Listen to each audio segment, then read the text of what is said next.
ओम शांति। आज 23 जुलाई 2026 के सतगुरुवार के प्रातः मीठी मीठी मधुबन मुरली के बाप दादा के मधुर अनमोल महावचन सुनते हैं। मीठे मीठे प्यारे प्यारे बाप दादा ने कहा, मीठे बच्चे, तुम्हें बाप समान सच्चा सच्चा पैगंबर व मैसेंजर बनना है।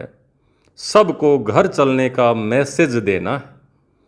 आज का प्रश्न है, आजकल मनुष्यों की बुद्धि सारा दिन किस तरफ भटकती है? उत्तर है फैशन की तरफ। मनुष्य मनुष्यों को कशिश करने के लिए अनेक प्रकार के फैशन करते हैं। यह फैशन चित्रों से ही सीखे हैं। समझते हैं पार्वती भी ऐसे फैशन करती थी, बाल आदि बनाती थी।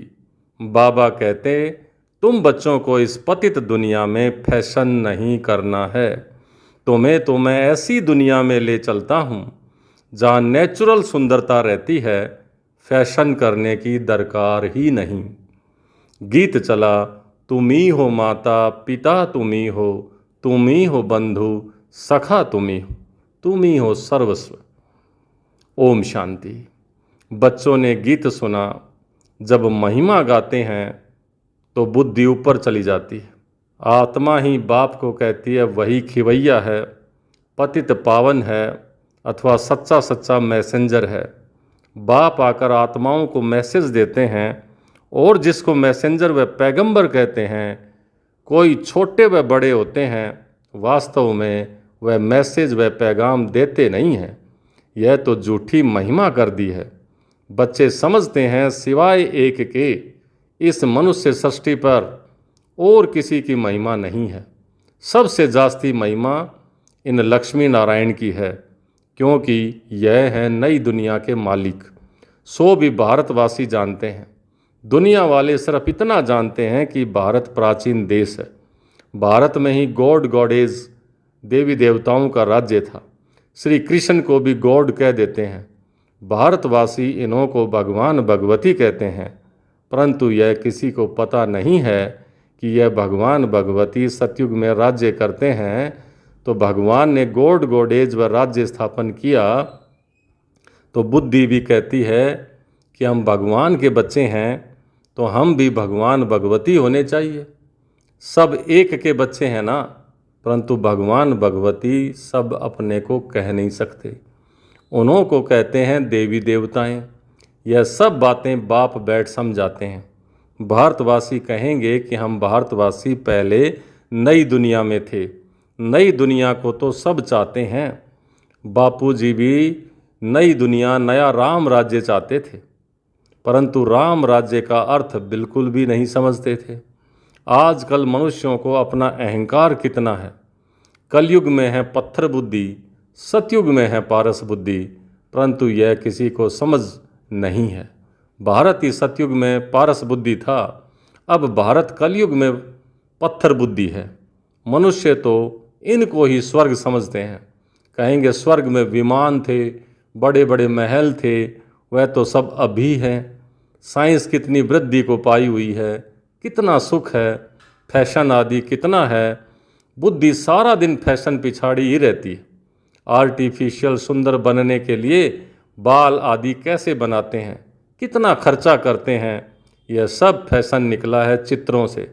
समझते हैं पार्वती मिसल हम बाल आदि बनाते हैं, यह सब कशिश करने के लिए ही बनाते हैं।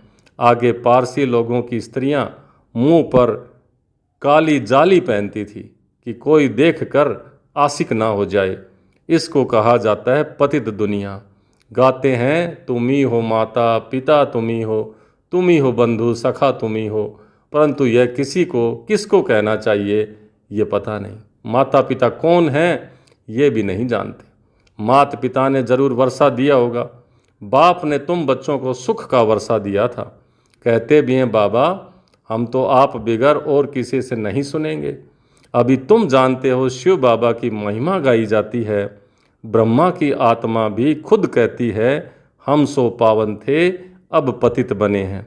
ब्रह्मा के बच्चे भी ऐसे ही कहेंगे कि हम ब्रह्मा कुमार कुमारियाँ तो देवी देवता थे, फिर 84 जन्मों के अंत में हम अब पतित बने हैं।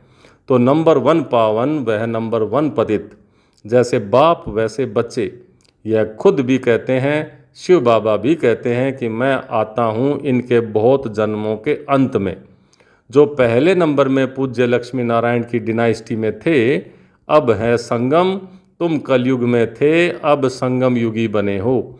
बाप संगम पर ही आते हैं। ड्रामा अनुसार बच्चे भी वृद्धि को पाते हैं। अब बच्चों को ज्ञान तो मिला है। हम सो देवता थे, फिर क्षत्रिय, फिर वैश्य, फिर शूद्र बने। सारे चक्र को अच्छी रीति तुम जानते हो। यह तो बहुत सहज है। हमने 84 जन्म लिए। कईयों की बुद्धि में यह भी नहीं बैठता है। स्टूडेंट में नंबर वार तो होते ही हैं। राइट से शुरू करते हैं, first class, second class, third class. बच्चियां खुद भी कहती हैं हमारी थर्ड क्लास बुद्धि है, हम किसी को समझा नहीं सकती। दिल तो बहुत होती है परंतु बोल नहीं सकते। बाबा क्या करे। यह हुआ अपने कर्मों का हिसाब किताब। अब बाप कहते हैं मैं तुमको कर्म अकर्म विक्रम की गति का ज्ञान सुनाता हूँ। कर्म करना है यह तो तुम बच्चे जानते हो। थर्ड क्लास बुद्धि वाले इन बातों को समझ नहीं सकते। यह है ही रावण राज्य, परंतु यह किसी को पता नहीं। रावण राज्य में मनुष्य तो विक्रम ही करेंगे ना, तो नीचे ही गिरेंगे। गुरु किया ही जाता है दुख की दुनिया में। सदगति के लिए ही गुरु करते हैं कि मुक्ति में ले जाएं। वह है निर्वाण धाम, वाणी से परे स्थान। मनुष्य अपने को वानप्रस्थी कहते हैं, वह तो कहने मात्र। वानप्रस्थियों को भी सभा होती है। सब कुछ मलकियत आदि बच्चों को देकर गुरु के पास जाकर बैठते हैं। खान पान आदि तो जरूर बच्चे ही देंगे, परंतु वानप्रस्थ का अर्थ कोई भी नहीं समझते हैं। किसी की बुद्धि में यह नहीं आता है कि हमको निर्वाण धाम में जाना है, अपने घर में जाना है। वह कोई घर नहीं समझते हैं। वह तो समझते हैं ज्योति ज्योत में समा जाएंगे। निर्वाण धाम तो रहने का स्थान है, समाने का नहीं। आगे 60 वर्ष के बाद वानप्रस्थ लेते हैं। यह जैसे कि कायदा था। अभी भी ऐसे करते हैं कुछ। अब तुम समझा सकते हो कि वाणी से परे तो कोई जा नहीं सकते। इसके लिए तो बाप को ही बुलाते हैं कि हे पतित पावन बाबा आओ, हमको पावन बनाकर घर ले चलो। मुक्ति धाम में आत्माओं का घर है। तुम बच्चों को सतयुग के लिए भी समझाया है। वहाँ कौन रहते हैं, कैसे वृद्धि होती है, आदमशुमारी का भी किसी को पता नहीं है। राम राज्य में आदमशुमारी कितनी होगी, बच्चे आदि कैसे जन्म लेंगे, कुछ भी नहीं समझते हैं।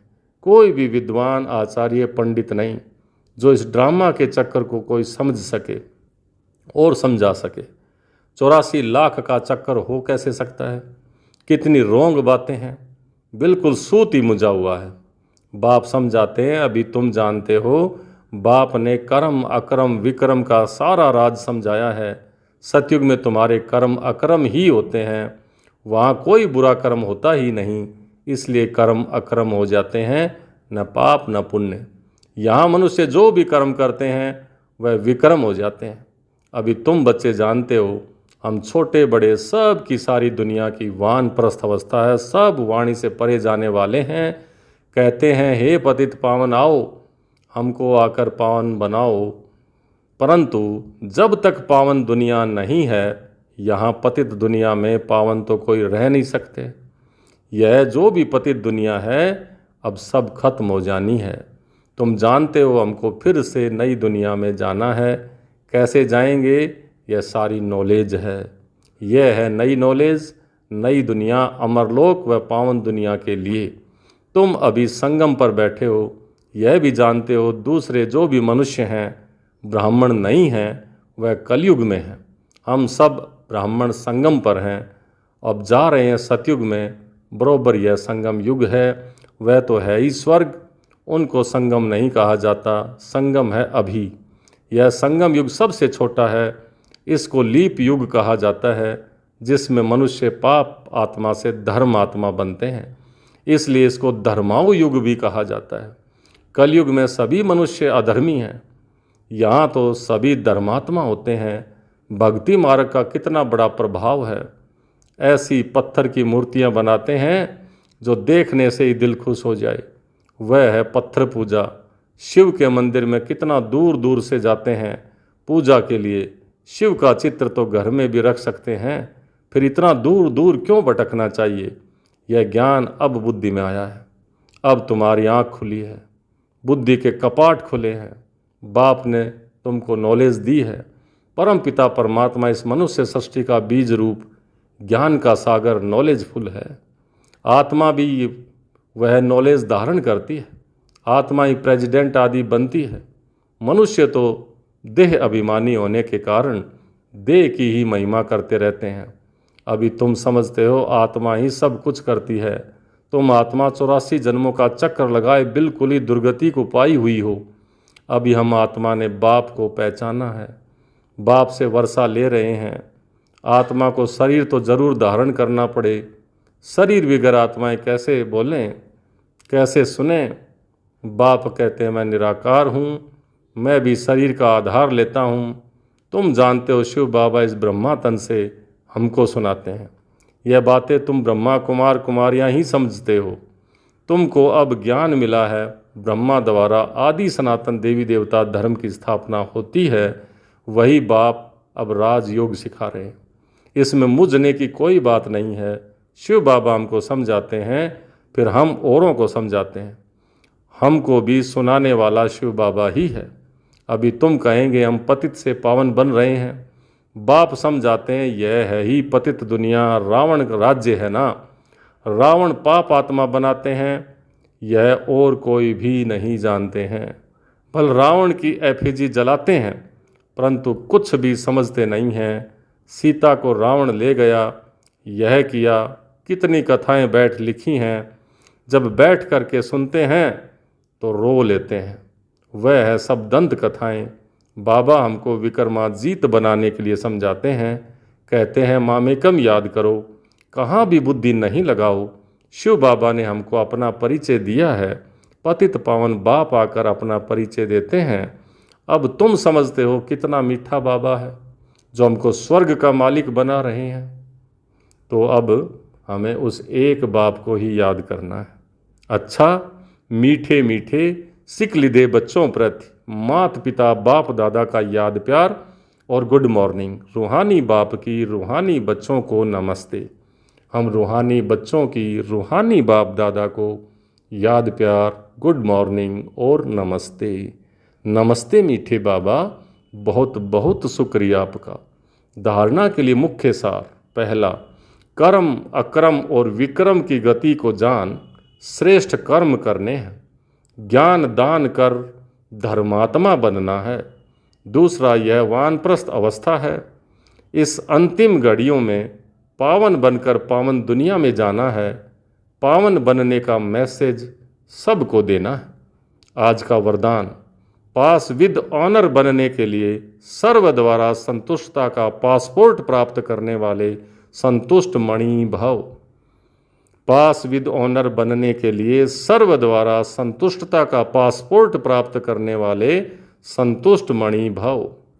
जो बच्चे अपने आप से, अपने पुरुषार्थ व सर्विस से, ब्राह्मण परिवार के संपर्क से सदा संतुष्ट रहते हैं, उन्हें ही संतुष्ट मणि कहा जाता है।